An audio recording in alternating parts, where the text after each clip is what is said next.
Hello दोस्तों, आज हम बात करने वाले हैं राजस्थान कर्मचारी चयन बोर्ड द्वारा आयोजित परीक्षा मोटर वाहन उप निरीक्षक सीधी भर्ती परीक्षा 2021 के साइंस के क्वेश्चंस। ये सभी क्वेश्चंस आपके जो दूसरी एग्जाम्स होते हैं उनमें भी समान रूप से उपयोगी हैं। फर्स्ट क्वेश्चन इज, रक्तचाप को नियंत्रित करने वाली ग्रंथि का नाम बताइए। तो रक्तचाप मतलब ब्लड प्रेशर की बात कर रहा है। तो ब्लड प्रेशर जो है उसको नियंत्रित करने वाली ग्रंथि कौन सी है? तो आप इसमें आंसर बताएंगे सी। तो इसको क्या बोलते हैं? अधिवृक्क ग्रंथि या फिर एड्रिनल ग्लैंड बोलते हैं। आ रही है बात समझ में?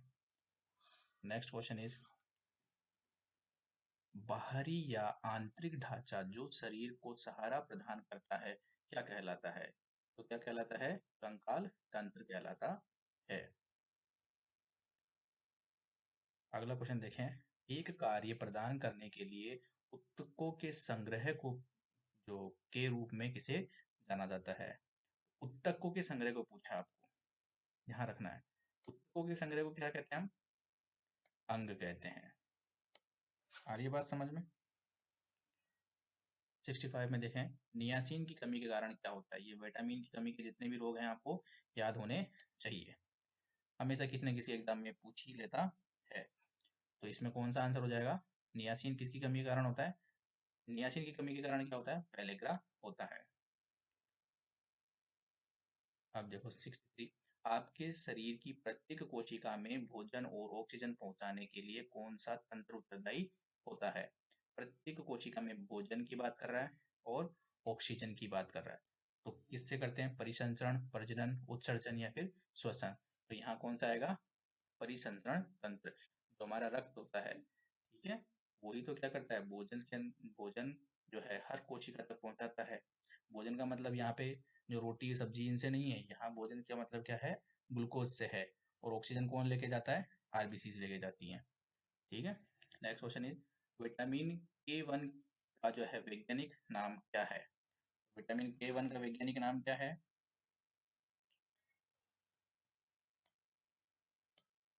विटामिन के का वैज्ञानिक नाम क्या है?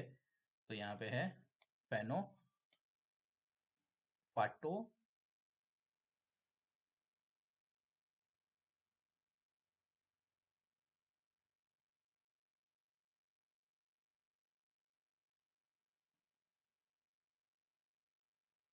ये यहाँ पे बिल्कुल गलत लिखा हुआ है, हिंदी में आप बिल्कुल देख सकते हैं कि फाइटोनाडाइन डायोन जो होता है उसको क्या बोलते हैं? हम विटामिन के 1 बोलते हैं।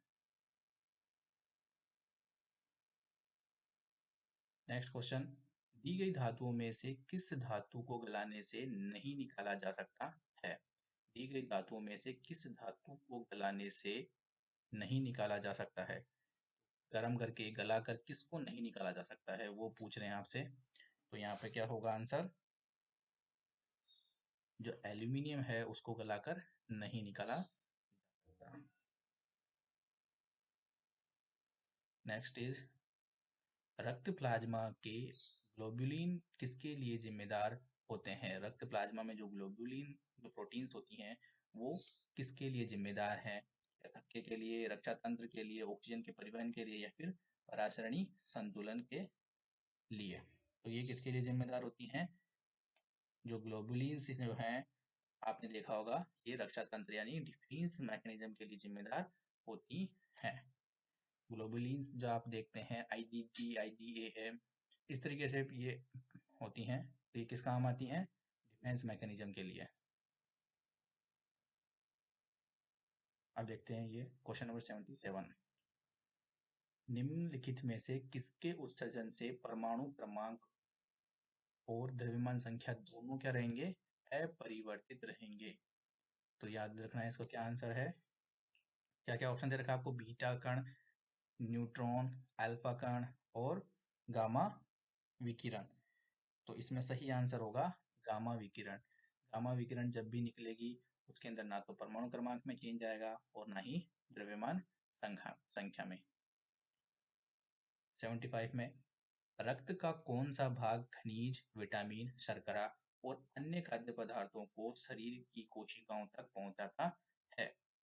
तो कौन कौन चीजें? खनिज, विटामिन, शर्करा और अन्य खाद्य पदार्थों को शरीर की कोशिकाओं तक पहुंचाता है। प्लाज्मा, सफेद रक्त कणिकाएं, लाल रक्त कणिकाएं और प्लेटलेट्स। तो यहाँ पे आपको जो है ऑक्सीजन नहीं पूछ रहा है, ठीक है, बाकी अदर चीजें की पूछ रहा है। तो क्या आएगा इसमें सही आंसर? 75 के अंदर प्लाज्मा। ठीक है, जब आपको ऑक्सीजन पूछा जाए तो क्या देना आंसर?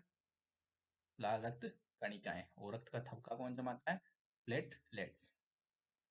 नेक्स्ट 78 के अंदर देखते हैं हम, कौन सा कथन नाभिकीय संलयन का वर्णन करता है? कौन सा कथन है जो नाभिकीय संलयन के बारे में सही सही चीजें बताता है? दो हीलियम नाभिक एक हाइड्रोजन नाभिक बनाने के लिए जुड़ते हैं। तो दो हीलियम जुड़ के तो ना हाइड्रोजन का जो नाभिक है वो कैसे बन सकता है? ठीक है, बिल्कुल नहीं। दो हाइड्रोजन नाभिक एक हीलियम नाभिक बनाने के लिए जुड़ते हैं। ठीक है, संलयन की बात हो रही है कि क्यों दो। देखो, इसका परमाणु क्रमांक 2 और हाइड्रोजन का 1। जब दो हाइड्रोजन जुड़ेंगे, 1+1 होगा, तभी तो क्या बनेगा? एक हीलियम बनेगा। मतलब 1+1=2 हो जाएगा। यूरेनियम, बिल्कुल बात ही नहीं है यूरेनियम की यहाँ पे। एक हीलियम नाभिक का अल्फा कण, बिल्कुल गलत बातें हैं। तो इसका सही आंसर क्या हो जाएगा? बी। नेक्स्ट क्वेश्चन हमारा कौन सा है? 76। ABO और RH रक्त समूहों के लिए प्रतिजन पर मौजूद मौजूद होते हैं। तो ये जो प्रतिजन है, या हम बोलें कि एंटीजन्स हैं, वो कहाँ प्रेजेंट होते हैं? एंटीजन्स कहाँ प्रेजेंट होंगे? आरबीसीज पर, प्लेटलेट्स पर और सफेद रक्त कणिकाओं पर और प्लाज्मा में। ठीक है, तो इसमें सही आंसर क्या होगा? एंटीजन है वो कहाँ प्रेजेंट होता है हमेशा? लाल रक्त कणिकाओं पर या आरबीसीज पर। नेक्स्ट, प्रमुख फोटोकेमिकल स्मॉग कौन सा है? ये आपको बहुत अच्छा क्वेश्चन है एनवायरनमेंट का। ठीक है, तो प्रमुख जो है फोटोकेमिकल स्मॉग का जो है एग्जांपल बताना है आपको। हाइड्रोजन पेरोक्साइड है, या फिर क्लोरोफ्लोरोकार्बन है, या फिर पेरोक्सीनाइट्राइल है, या फिर सभी हैं। तो इसका सही आंसर क्या होगा? इसका सही आंसर होगा क्लोरोफ्लोरोकार्बन, CFC।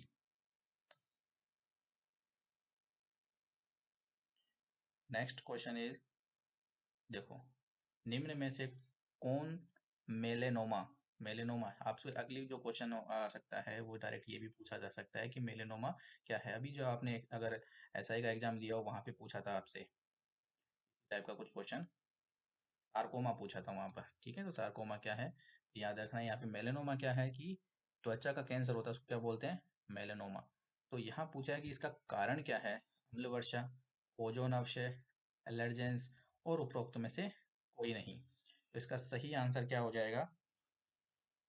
ओजोन का अपक्षय। ओजोन के अपक्षय के कारण, ओजोन डिप्लीशन के कारण क्या होता है? वहां से जो अवरक्त किरणें हैं वो यहाँ पर आकर जो हमारी स्किन है उसमें क्या करती है? त्वचा का कैंसर पैदा करती है। ठीक है, नेक्स्ट क्वेश्चन जो है, निम्नलिखित में से कौन DDT का एक घटक नहीं है? DDT का कौन सा एक घटक नहीं है ये पूछा आपसे। कार्बन, फ्लोरीन, क्लोरीन और हाइड्रोजन। तो इसका सही आंसर क्या है? फ्लोरीन जो है DDT में नहीं होता है। क्वेश्चन नंबर जो है 87 देखें, इसके अंदर क्या है? पृथ्वी के वातावरण में ओजोन की उपस्थिति, पृथ्वी के वातावरण में ओजोन की उपस्थिति के कारण क्या है सही? देखो, ऑप्शन ए है फायदेमंद है। तो पहले तो ये बताना कि फायदेमंद भी है या नहीं है। फायदेमंद तो है, हमें पता है, क्योंकि यह जेट में यात्रा करने वाले लोगों के लिए ऑक्सीजन की आपूर्ति। बिल्कुल गलत बात है। आगे फायदेमंद तो है, लेकिन ये जो आगे की बात जो लिखी है बिल्कुल गलत लिखी है। जेट के अंदर कौन से ऑक्सीजन वहां से प्रोवाइड होगी? फिर बात आती है बी, हाल के वर्षों में औसत वार्ष जो वैश्विक तापमान बढ़ाने के लिए जिम्मेदार रहा है, इसका ग्लोबल वार्मिंग से कोई लेना देना नहीं है। फिर आती है सी, पृथ्वी पर पराबैंगनी किरणों के प्रवेश के नियंत्रण में मदद करता है। एक बार आगे वाला क्वेश्चन जो है ऑप्शन देखने, प्रकाश संश्लेषण की दर में बाधा डालता है, बिल्कुल गलत बात है। तो इसका सही आंसर हो जाएगा सी। तो जो अभी हमने देखा था कि जो स्किन जो कैंसर हो रहा था, वो भी क्यों हो रहा था? क्योंकि ओजोन की जो लेयर है, जो परत है, वो क्या हो गई है? पतली हो गई है, यहाँ पे खत्म हो गई है। तो ओजोन परत की जो है क्या करता है ये? पैरा बैंगनी किरणों को आने से रोकता है। अगर मैंने अभी गलत बता दिया हो तो उसको यहाँ पे करेक्ट कर लेना आप। क्या? पैरा बैंगनी किरण, अल्ट्रा वायलेट जो रेज हैं उसको आने से रोकती हैं। नेक्स्ट, सिंधु नेत्र उपग्रह को हाल ही में किस पीएसएलवी का उपयोग करके सफलतापूर्वक लॉन्च किया गया है? तो सिंधु नेत्र उपग्रह को, ये उपग्रह का नाम है, वो किस पीएसएलवी, जो पीएसएलवी के अलग अलग टाइप है, उनमें से पीएसएलवी कौन सा था जिसकी यूज करके उन्होंने उसको लॉन्च किया है? तो इसका सही आंसर क्या है? PSLV C-51। पीएसएलवी का पूरा नाम क्या है? ठीक है, तो सेम अगला क्वेश्चन क्या हो सकता है आपसे, पीएसएलवी का पूरा नाम क्या है? तो आप हमें कमेंट बॉक्स में लिखकर बता सकते हैं कि पीएसएलवी का पूरा नाम क्या है। सेम यहाँ देख लेते हैं हम, एसएलवी का पूरा का नाम क्या है? एएसएलवी का पूरा नाम क्या है? Augmented satellite launch vehicle. ठीक है, ऑग्यूमेंटल ऑग्यूमेंटेड सैटेलाइट लॉन्च व्हीकल। तो इसका सही आंसर क्या हो जाएगा? ए। अब बात करते हैं हम नेक्स्ट क्वेश्चन। प्राथमिक उपचार सहायता है जिसकी एक घायल व्यक्ति को आवश्यकता होती है। तो प्राथमिक उपचार जो है किस प्रकार की सहायता है? प्राथमिक जो है, द्वितीयक, प्रथम, न्यूनतम, अंतिम, तो किस प्रकार की सहायता होती है? फर्स्ट एड, नाम में ही आ रहा है, फर्स्ट एड है। ठीक है, तो 97 में क्या है? बिल्कुल प्रथम जो है सहायता है जिसकी घायल व्यक्ति को आवश्यकता होती है। नेक्स्ट, निम्नलिखित में से किस मिश्र धातु में एक उप धातु इसके एक घटक के रूप में होती है? किस मिश्र धातु में एक अधातु जो है पाई जाएगी? अधातु है जो इसके अंदर मिलेगी। तो क्या है इसका आंसर सही? 99 के अंदर स्टील है या पीतल है, अमलगम है या कांस्य है? ठीक है, तो बताओ इसका सही आंसर क्या होगा? स्टील। अधातु पूछा है, अधातु। देखो, जब भी हम बात करें स्टील की, स्टील में क्या होगा? आयरन होगा। ठीक है, आयरन के साथ साथ क्या होगा इसके अंदर? आयरन के साथ साथ क्या होगा इसके अंदर? आयरन क्या होता है? Fe। ठीक है, तो Fe के साथ साथ क्या होगा इसके अंदर? कार्बन भी होगा। ठीक है, ये जो कार्बन है वो धातु थोड़ी है, ये क्या है? धातु है। स्टील क्या हो जाएगा इसका सही आंसर हो जाएगा। अब बात करते हैं 98। हम अस्पताल जाने से पहले किसी घायल व्यक्ति के घाव से होने वाली जो रक्तस्राव है, जो ब्लीडिंग है, उसको किस तरीके से रोक सकते हैं? कोल्ड क्रीम लगाने से, सीधे एंटीसेप्टिक लगाने से, और जो है टॉर्निक्वेट, जिसको सही नहीं लिखा गया यहाँ पे। ठीक है, टॉर्निक्वेट क्या होता है? हम किसी भी, अगर यहाँ पे ये हाथ है हमारा और यहाँ पे अगर चोट लग गई है तो हम यहाँ से ऊपर वाले जो हिस्सा है उसके ऊपर क्या लगा देंगे? यहाँ इस तरीके से, ये हमारी फिंगर्स हैं, तो इसको देखते हैं, दोबारा एक बार बनाते हैं। अगर ये हमारा हैंड है, ये हमारी फिंगर्स हैं, अगर चोट यहाँ लगी हुई है तो हमें जो है जो धागा है या कोई रस्सी है वो कहाँ बांधनी? इससे ऊपर की तरफ, ताकि जो खून है वो नीचे नहीं आ पाए और रक्तस्राव क्या हो जाएगा? रुक जाएगा। तो टोर्निकेट पट्टी लगाने से इसके लिए कोई उपचार नहीं है। नहीं है वाला तो गलत हो जाएगा बिल्कुल ही। ठीक है, क्या कोल्ड क्रीम लगाना चाहिए? बिल्कुल नहीं लगाना चाहिए। सीधे एंटीसेप्टिक लगाने से, देखो ये एंटीसेप्टिक जो है रक्तस्राव को रोकने का कोई बिल्कुल सही आंसर नहीं है। इसका सही आंसर क्या होगा? टॉर्निक्वेट। आपको जो भी चोट लगी है उससे ऊपर वाले हिस्से को क्या करना चाहिए? किसी कपड़े से या डोरी से या कोई भी धागा है उससे बांध देना चाहिए मजबूती से। लेकिन कभी भी ये ज़्यादा देर तक नहीं बांधे रखना चाहिए, नहीं तो क्या हो जाएगा? वहाँ पर नेक्रोसिस देखने को मिलेगी, पूरा जो नीचे का पार्ट है वो काटना पड़ सकता है। ज़्यादा देर नहीं बांधे इसको। और नंबर 100, फेटिंग क्या होती है? इसका जो है, पेंटिंग, पेंटिंग क्या होती है? तो देखिए इसके अंदर यह एक डर की प्रक्रिया है, डर की प्रतिक्रिया है। और नेक्स्ट इज, यह चेतना की संक्षिप्त हानि है, फ्लू का संकेत है, एक अप्रत्याशित पतन है। तो ये क्या है? ए ब्रीफ जो है लॉस ऑफ कॉन्शियसनेस। इसका सही आंसर ये है क्या? तो फेंटिंग क्या है? A brief loss of consciousness, मतलब चेतना की संक्षिप्त देर के लिए क्या हो जाती है, कॉन्शियसनेस है जो आपकी चेतना है वो क्या हो जाती है, हानि हो जाती है। या कह सकते हैं कि हम जब कभी बैठे रहते हैं और क्या हो जाते हैं, किसी के ख्यालों में खो जाते हैं, तो वो क्या है, पेंटिंग है। कॉन्शियसनेस क्या हो जाती है हमारी, खत्म हो जाती है, आसपास क्या चल रहा है हमें खबर नहीं होती है। एंड ठीक, आगे भी क्वेश्चन है। ठीक, निम्न कथनों में से कौन सा कथन गलत है? तो आप क्या पूछा, आपको सही से पढ़ना है कि गलत पूछा है। वसा इंसुलेशन प्रदान करते हैं, वसा जो है क्या इंसुलेशन प्रदान करते हैं? बिल्कुल सही बात है। ठीक है, वसा केंद्रीय तंत्रिका तंत्र के लिए ऊर्जा का एकमात्र स्रोत है, ये बिल्कुल, इसका कोई तुक नहीं बनता है। विटामिन ए, डी, ई और के वसा घुलनशील विटामिन है, बिल्कुल सही बात है ये तो। और वसा जो है कोशिका, कोशिका द्रव्य और कोशिका झिल्ली के संरचनात्मक घटक बनाते हैं। देखो कोशिका झिल्ली का तो समझ में आता है, कोशिका द्रव्य में, और वसा कोशिका फैट सेल, बिल्कुल ये सही है। तो इसमें गलत क्या हो जाएगा, जो एनर्जी है वो फैट से नहीं लेती है, कौन? तंत्रिका तंत्र। ठीक है, तो ये क्वेश्चन हो जाएगा हमारा 105।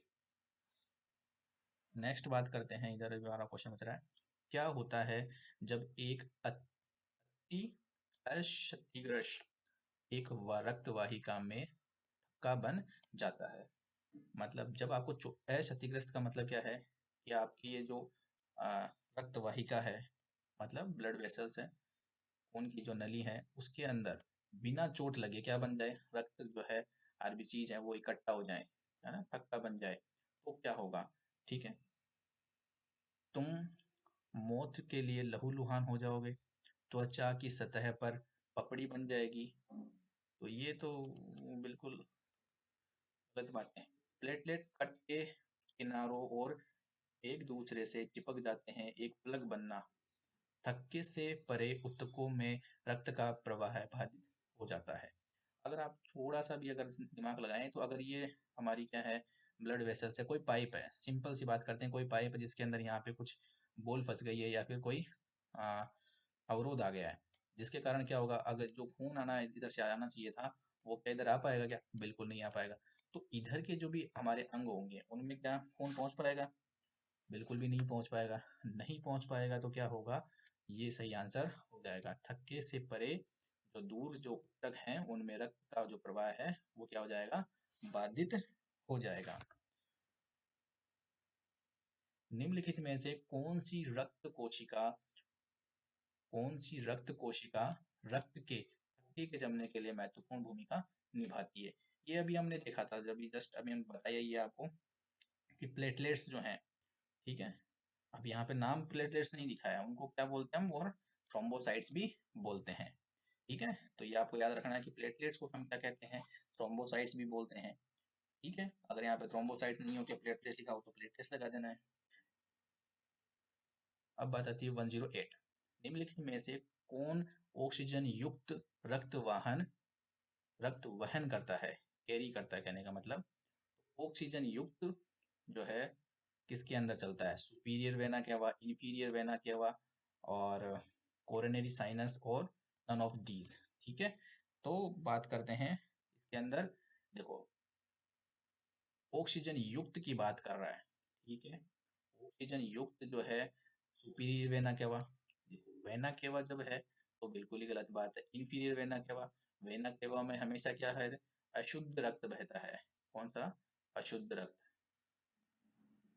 शुद्ध रक्त। और जो कोरोनरी साइनस है, ठीक है, कोरोनरी साइनस जो है उनके अंदर क्या होगा, हमेशा अशुद्ध रक्त ही चलेगा। तो इसका सही आंसर क्या हो जाएगा, इसमें से कोई नहीं। नेक्स्ट क्वेश्चन की बात करते हैं हम। खाद्य सामग्री को संरक्षित करने के लिए प्रयुक्त एक अधातु, किसी एक अधातु का नाम बताना है जो खाद्य पदार्थ को संरक्षित, संरक्षित मतलब क्या होता है, लंबे समय तक सुरक्षित रखना। तो इसका क्या है, कार्बन, फास्फोरस, सल्फर या फिर नाइट्रोजन। तो इसका सही आंसर क्या होगा, डी, नाइट्रोजन। नाइट्रोजन आपने देखा होगा, जब आप चिप्स के पैकेट लाते हैं तो उनके अंदर गैस भरी रहती है, पूरा भरा हुआ सा लगता है, और जब भी आप उसको खोलते हैं तो क्या होता है, उसके अंदर बहुत कम जो है चिप्स होती हैं, तो बाकी उसमें क्या होती है, गैस। तो कौन सी गैस होती है, नाइट्रोजन गैस होती है। अब बात करते हैं 118, संगमरमर, संगमरमर के मिलिनीकरण। ठीक है, इतनी भयंकर हिंदी कर देते हैं कई बार तो कि खुद कोई समझ नहीं पाए। कोई बायोलॉजी का अगर नहीं है या साइंस बैकग्राउंड से नहीं है तो उनको क्या समझ में आएगा कि मिलिनीकरण क्या है। साइंस में होके भी कई बार तो ये धोखा खा सकते हैं। इसमें मिलिनीकरण की घटना किसके कारण है, देखो, फिनोमेनन ऑफ डिसकलरेशन। सिंपल सी बात है कि डिसकलरेशन मतलब वहाँ जो कलर था संगमरमर का वो हट जाता है। तो ये घटना किस कारण होती है, सिंपल सा क्वेश्चन था। जैसे मिलिनीकरण देख के किसी कई लोग घबरा गए होंगे, पता नहीं क्या ही पूछ लिया हमसे।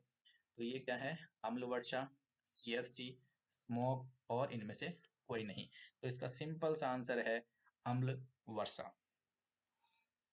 अम्ल वर्षा के कारण क्या होता है, जो संगमरमर है वो, उसकी जो ऊपर की लेयर होगी वो घुल कर कहाँ आ जाएगी, नीचे आ जाएगी, जिसके कारण क्या हो जाएगा, उसकी जो चमक है वो कम हो जाएगी। एक मिश्र धातु है, इनमें से मिश्र धातु के बारे में कौन सी चीज सही है वो बतानी है आपको। मिश्र धातु एक तत्व है क्या, एक यौगिक है, या फिर जो एक सममांगी मिश्रण होता है, या फिर विषमांगी मिश्रण होता है। तो इसका सही आंसर जो है वो क्या होगा, एक सममांगी मिश्रण होता है। ठीक है, तो इसका सही आंसर क्या होगा, सी। अब बात करते हैं ऑपरेटिंग सिस्टम। ये अब बात करते हैं ऑपरेटिंग सिस्टम इसका हिस्सा है, जो है operating system is the part of, किसका, इसका नहीं, यहाँ लिखना चाहिए किसका हिस्सा है। तो एक सौ जो है हमारा एप्लीकेशन सॉफ्टवेयर, उच्च स्तरीय भाषा, या सिस्टम सॉफ्टवेयर, या ये सभी। ठीक है, तो इसका सही आंसर क्या हो जाएगा, सिस्टम सॉफ्टवेयर का क्या है, हिस्सा है ऑपरेटिंग सिस्टम। इधर बात करते हैं निम्नलिखित में से कौन सी गैस बिजली के जो बल्ब है, ठीक है, उनमें भरी जाती है। तो आपने पुराने बल्ब देखे होंगे जो एक ब्राउन कलर की सी जो लाइट निकालते थे, उनमें कौन सी जो है गैस होती है, तो उनमें कौन सी गैस होती है, ऑर्गन और नाइट्रोजन गैस होती है। ये क्या है, अक्रिय गैसें हैं, ये जो इसमें भरी जाती हैं। अब पीडीएफ, जो हम काफी बार पीडीएफ पीडीएफ चिल्लाते रहते हैं कि सर पीडीएफ हमें दे दो, पीडीएफ दे दो, लेक्चर की पीडीएफ, सर पीडीएफ नहीं मिली हमें। तो जो पीडीएफ है उसका पूरा नाम कई बच्चे जो है नहीं जानते हैं, और काफी बार ये क्वेश्चन गलत हो जाता है। तो पीडीएफ का पूरा नाम क्या है, ये सिंपल सा क्वेश्चन पूछ लिया गया है। तो पोर्टेबल डॉक्यूमेंट फॉर्मेट, ठीक है, जिसको आप कहीं भी क्या कर सकें, ले जा सकें, पोर्टेबल। नेक्स्ट क्वेश्चन, यहाँ से शुरू करना पड़ेगा हमें। ठीक, ओके, नेक्स्ट, यूरेनियम का कौन सा समस्थानिक नाभिकीय विखंडन प्रक्रिया के लिए प्रयोग लिया जाता है। पहले बात तो समस्थानिक पूछा है, ठीक है, और विखंडन प्रक्रिया पूछी है। का जो आपको समस्थानिक बताना है, यूरेनियम का समस्थानिक बताना है, जो विखंडन की प्रक्रिया है उसमें काम लिया जाता है। तो यूरेनियम 235।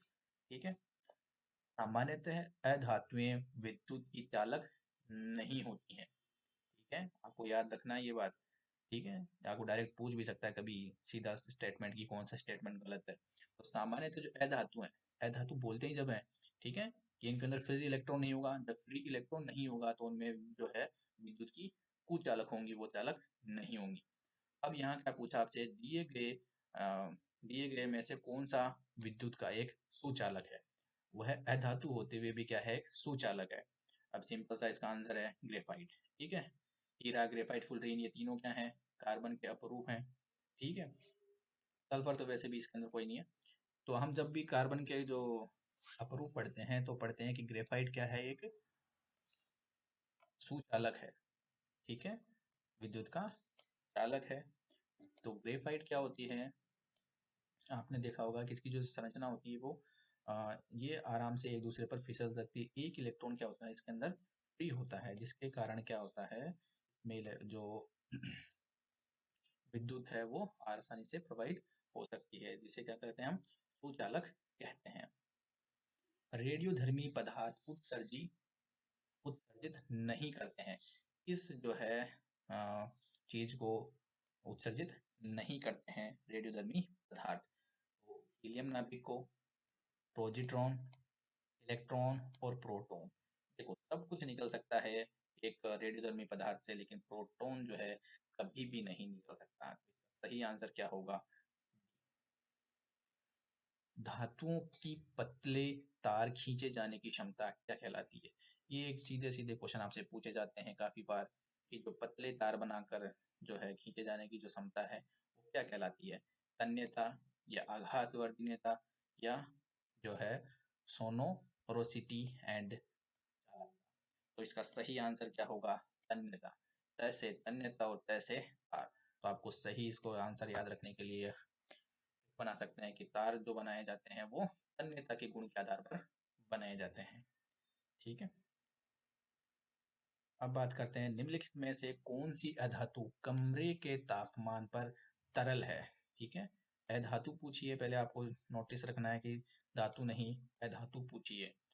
कमरे के तापमान पर क्या है ये, कमरे के तापमान पर तरल है, मतलब लिक्विड फॉर्म में आपको मिलेगी, ठीक है, जमी हुई नहीं मिलेगी। तो इसका सही आंसर क्या है, ब्रोमीन। अब इनके अंदर समझाने जैसा कुछ नहीं है, आपको डायरेक्ट याद करना पड़ेगा ये। लेकिन इतना ध्यान रखना है जब भी आप क्वेश्चन करें कि धातु पूछा या अधातु पूछा।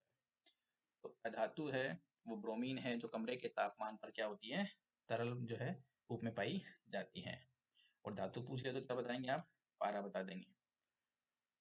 109, एक ही तत्व के सभी समस्थानिकों के तटस्थ परमाणुओं में समान संख्या में होते हैं। क्या होते हैं, केवल प्रोटॉन, द्रव्यमान संख्या, इलेक्ट्रॉन या फिर इनमें से कोई नहीं, ठीक है। तो इसका सही आंसर क्या है, इलेक्ट्रॉन। नेक्स्ट इज, शरीर के संतुलन को बनाए रखने के लिए अंतःस्रावी तंत्र के साथ मिलकर काम करता है। शरीर का संतुलन बनाए रखने के लिए अंतःस्रावी तंत्र जो है किसके साथ मिलकर, पाचन तंत्र के साथ, तंत्रिका तंत्र के साथ, श्वसन तंत्र के साथ या फिर प्रजनन तंत्र के साथ मिलकर काम करता है। तो इसका सही आंसर क्या होगा, किससे मिलकर वो काम करता है, तो ये तंत्रिका तंत्र के साथ मिलकर काम करता है। नेक्स्ट इधर, सबसे सरल जो है कार्बोहाइड्रेट कौन सा है। अगर इसका आंसर आपको नहीं आता है तो ये काफी दुखद स्थिति है आपकी, आपको साइंस एक बार पढ़ना चाहिए वापस से। तो 1004 हमारा सबसे सरल जो है कार्बोहाइड्रेट कौन सा है। तो सबसे सरल कार्बोहाइड्रेट जो पूछा है, इसमें आंसर हो जाएगा हमारा ग्लिसरैल्डिहाइड। ये सारे क्या होते हैं, एल्डिहाइड होते हैं। तो सबसे छोटा जो सबसे सिंपल जो है कार्बोहाइड्रेट वो कौन सा होता है, ग्लिसरैल्डिहाइड। नेक्स्ट, अब आती है 101 की बात।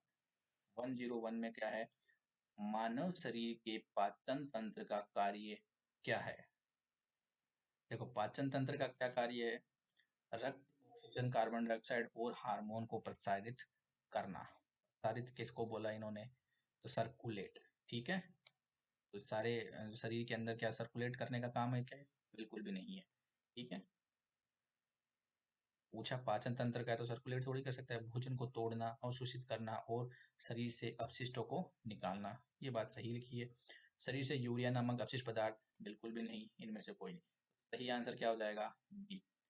पाचन तंत्र का काम भोजन को तोड़ना, अवशोषित करना और शरीर से अपशिष्ट जो पदार्थ हैं उनको बाहर निकालना। विटामिन बी जो है, बी की, हाँ बी शरीर में मदद करता है। तो बी जो है किस किस काम में जो है शरीर में मदद करता है। तो अच्छी दृष्टि बनाए रखने के लिए, आपकी त्वचा को चिकना बनाए रखने के लिए, और नेक्स्ट है कोशिका स्वास्थ्य बनाए रखने के लिए, और इनमें से सभी। तो विटामिन डी जो है, देखो, maintenance of the good I. अब विटामिन बी को जो है इन्होंने गुड आई साइट के लिए बोला है, ठीक है। और क्या बोला है, आपकी त्वचा को चिकना बनाए रखने के लिए, और कोशिका स्वास्थ्य बनाए रखने के लिए, और इनमें से सभी। देखो ये क्वेश्चन जो है आपका डाउटफुल हो सकता है, क्योंकि आई साइट के लिए विटामिन बी जो है कोई इसका रोल नज़र नहीं आता है, फिर भी इन्होंने कैसे किया है। लेकिन जो आंसर इन्होंने दिया है वो है हमारा आंसर डी दिया है, ठीक है। इसको हम एक बार दोबारा देख लेंगे जब फाइनल आंसर की आएगी। लेकिन इसका आंसर, जो विटामिन जो है आई के लिए, अच्छी दृष्टि बनाए रखने के लिए, वो कौन सा होता है, विटामिन ए होता है। ये बात समझ में। क्योंकि हम क्या खाते हैं, जब बोलते हैं कि बच्चों को गाजर खिलानी चाहिए, तो गाजर में क्या होता है, कैरोटीन, और कैरोटीन से क्या बनता है, विटामिन ए। नेक्स्ट, इरिडियम परत की खोज किसने की और नोबेल पुरस्कार भी जीता। तो इरिडियम की जो खोज है वो किसने की, सीधा सीधा क्वेश्चन पूछा है, ये टफी क्वेश्चन वाला क्वेश्चन है। तो किसने की थी, सेंटियागो रोमेन, और कौन है इसके अंदर, लुइस अल्वारेज, और पीरे क्यूरी, एंड हेनरी मोस्ले। तो यहाँ जो है इरिडियम जो परत है उसकी खोज करने वाले कौन है, लुइस जो है अल्वारेज। नेक्स्ट, घंटियां और सितार और वायलिन जैसे वाद्य यंत्रों की तार बनाने के लिए धातुओं के किस गुण का उपयोग किया जाता है। तो ये अभी वापस क्वेश्चन कैसे आ गया, घंटियों और सितार और वायलिन जैसे जो वाद्य यंत्रों की तार बनाने के लिए धातुओं के किस गुण का उपयोग किया जाता है, आघात वर्धनीयता, चालकता, तन्यता, या फिर बात आती है अनुनाद। तो यहाँ पर ये क्या पूछना चाहते हैं, which property of metal is used for making bells, string of musical instrument like the sitar and violin। इसका जो है तार बनाने के लिए इन्होंने जो आंसर दिया है आपको, वो दिया है ए। तो ए जो आंसर है वो कहीं भी मतलब गलत ही आएगा, ठीक है। फिर भी इसको आप एक बार जरूर देख लेना जब फाइनल आंसर किया है, क्योंकि तार बनाने के लिए जो है हमेशा कौन सा गुण होता है, तन्यता का गुण होता है। अभी हमने देखा ये चीज। समुद्र विज्ञान के जो जनक हैं वो कौन है, सिंपल सा क्वेश्चन आपसे पूछा है। तो इसके जो है जनक मैथ्यू मोरे हैं। यदि दो अलग अलग समूहों के रक्त को आपस में मिला दिया जाए तो क्या समस्या होगी, ठीक है। जब भी हम आप तो किसी को ब्लड देने जाते हैं तो क्या होता है, आपसे पूछा जाता है कि आपका ब्लड ग्रुप क्या है। तो मैच किया जाता है कि जो आप जिसको आप खून दे रहे हैं वो और आपका ब्लड ग्रुप क्या हो, सेम हो। अगर अलग अलग हुआ तो क्या होगा, ठीक है, क्यों नहीं दे सकते आप, तो क्या होगा, एग्लूटिनेशन होगा, कोगुलेशन होगा, थ्रोम्बस का फॉर्मेशन होगा, या फिर एम्बोलिज्म होगा। तो इसमें क्या होगा आंसर। अब आप इसको हिंदी में सेम सेम इन्होंने लिख दिया है, इसकी कोई हिंदी ऐसी है नहीं, ठीक है। तो ए, तो इसमें क्या होगा, एग्लूटिनेशन। आंसर क्या जाएगा, जो ए फॉर एंटीजन होता है। तो जब क्या देखते हैं हम, जब भी हम क्या देखते हैं, ब्लड ग्रुप मैच करते हैं, जब ब्लड डोनेशन करते हैं या ट्रांसफर करते हैं, तो क्या होता है, हम जो है उसका ब्लड ग्रुप देखते हैं। तो ब्लड ग्रुप देखते हैं मतलब वहां पर एंटीजन जो चेक किया जाता है, ठीक है। तो जो क्रिया होगी, अलग अलग जो समूह रक्त समूहों को के जो रक्त है उसको ट्रांसफर करने पर वो कौन सी होगी, एग्लूटिनेशन। निम्नलिखित में से, इधर क्लियर, ठीक, निम्नलिखित में से किस ग्रह का अध्ययन करने के लिए नासा द्वारा न्यू होराइजन न्यू होराइजन अंतरिक्ष यान लॉन्च किया था। तो आप काफी चर्चा में रहा था, आपको पता होना चाहिए। तो कौन से न्यू होराइजन किसके लिए था? प्लूटो के लिए। ठीक है। अब बात आती है, who invented bifocal lens. Bifocal द्विफोकसी जो लेंस है उसका आविष्कार किसने किया था? तो उसका आविष्कार किसने किया था? हमारे बेंजामिन फ्रैंकलिन। नेक्स्ट इज, निम्नलिखित में से कौन सी एक वातावरण में प्राकृतिक रूप से पाई जाने वाली ग्रीन हाउस गैस नहीं है? ठीक है, आपको ये मार्क करना है, उसके बाद आंसर देना है, क्योंकि आप जैसे ही इसको नहीं पढ़ेंगे सही, इस क्वेश्चन को सही करने की संभावना बिल्कुल खत्म हो जाती है।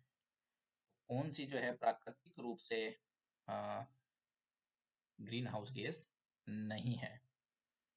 इसका सही आंसर क्या है?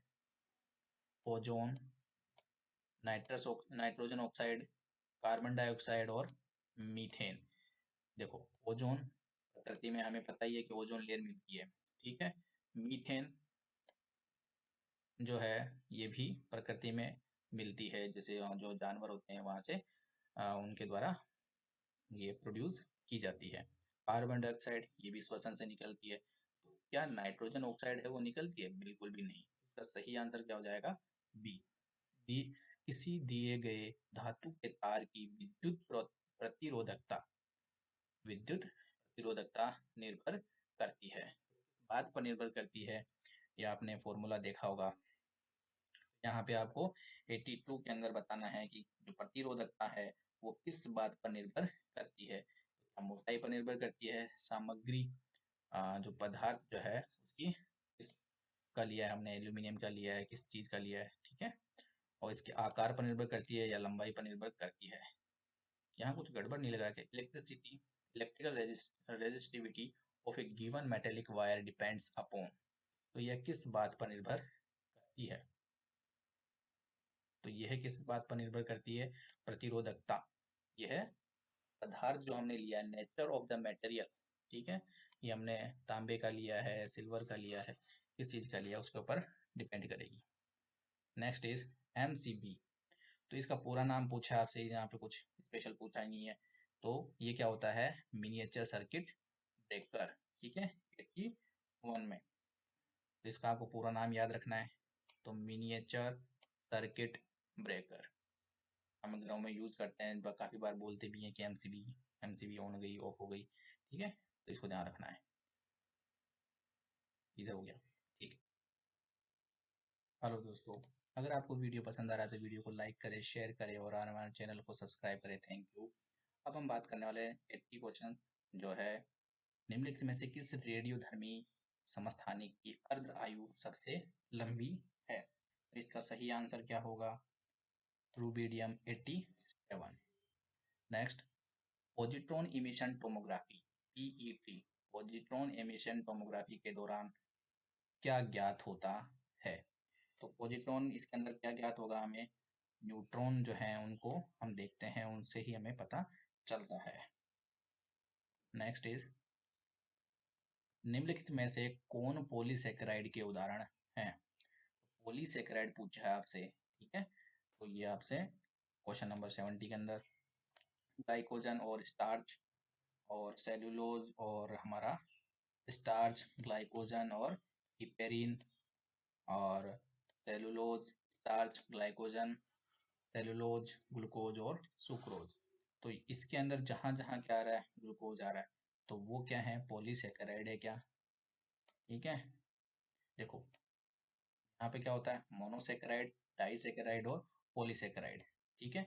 मोनो में मतलब एक ही प्रकार की शर्करा, और जो डाई है उसके अंदर दो शर्करा मिलकर जुड़कर बनेगी, और पोली मतलब दो से जितनी भी ज्यादा जुड़ सकती हैं उन्हें क्या बोलेंगे हम? पॉलीसेकेराइड बोलेंगे। तो इसका सही आंसर क्या होगा? सेल्यूलोज, स्टार्च, ग्लाइकोजन और हिपेरिन। ब्लड ग्रुप का वर्गीकरण किसके आधार पर किया जाता है? रिसर्च फैक्टर के आधार पर, हीमोग्लोबिन की मात्रा, एंटीजन और एंटीबॉडी, और यहाँ पर इनमें से कोई नहीं। तो यहाँ पर 73 की जब बात कर रहे हैं हम, तो यहाँ पे आ जाएगा एंटीजन और एंटीबॉडी। नेक्स्ट, दालें एक अच्छा स्रोत है, ठीक है। तो दाल किसका स्रोत है? अच्छा, प्रोटीन का। निम्नलिखित में से किन्हें माइक्रोन्यूट्रिएंट कहा जाता है? माइक्रोन्यूट्रिएंट जो कम मात्रा में क्या चाहिए होते हैं? पौधों को चाहिए होते हैं। तो माइक्रोन्यूट्रिएंट किन्हें कहा जाता है? लोहा, मैग्नीज, तांबा और बोरोन, क्लोरीन और निकल, और सी है जो है नाइट्रोजन, फॉस्फोरस और पोटेशियम। नेक्स्ट इज मोलिब्डेनम और जिंक। तो इसका सही आंसर क्या होगा? माइक्रो सॉरी, यहाँ क्या पूछा आपसे? मैक्रोन्यूट्रिएंट पूछा है। मैक्रो मीन्स जिनकी जो है आवश्यकता पौधों को सबसे ज्यादा होती है। NPK, ये तो आपको याद ही रखना होता है जब भी अगर आपने देखे होंगे, ठीक है। कोई भी अगर खाद वगैरह डालने की बात करते हैं किसान वगैरह, तो नाइट्रोजन, फॉस्फोरस और पोटेशियम की बात जरूर करते हैं। NPK का भी सब्सिडी आपने सुनी हो, तो सब्सिडी के बारे में बातें चलती हैं। तो यही क्या होते हैं? सबसे ज्यादा पौधों को चाहिए होते हैं, नाइट्रोजन, फॉस्फोरस और पोटेशियम। लार में एमाइलेज जो है कार्बोहाइड्रेट का किसमें टूटना शुरू करते हैं? लार में जो एमाइलेज है वो कार्बोहाइड्रेट को किसमें जो है बदलते हैं? किसमें बदलते हैं? साधारण शर्करा में बदलते हैं। जटिल जो कार्बोहाइड्रेट होते हैं उन्हें साधारण शर्करा में बदलते हैं।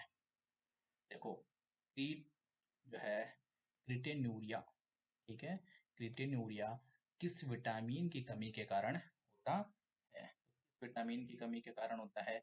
ये होता है विटामिन ई की कमी के कारण होता है, ठीक है। Next question is,